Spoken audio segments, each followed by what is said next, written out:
మామ, ఈ వీడియో నీకోసమే, ఖచ్చితంగా నువ్వు చూడాల్సిందే. ఏ మగాడైనా సరే ఒకటే చెప్తున్నా, కట్నం అనేది నీ డబ్బులు కాదు, వాళ్ళ నాన్న కష్టార్జితం.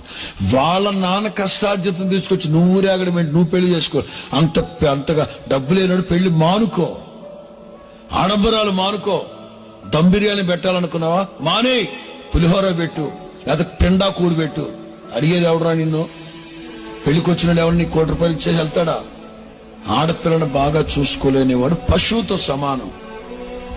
అంటే బ్రతుకు తినవాలంటే దాన్ని పోషించాలి కదండి. దాన్ని పోషించడం ఏంట్రా?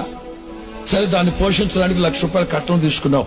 70 ఏళ్ల పాటు నీకు బట్టలు ఉతికి అన్నం పెట్టి నీ కాళ్ళు నొక్కి నీ పిల్లలు కానీ నీ ఇన్ని చేస్తే మరి అమ్మాయికి జీతం మరి ఎన్ని కోట్లు ఇవ్వాలరా? ఎన్ని కోట్లు ఇస్తే రుణం తీర్చుకోగలవు?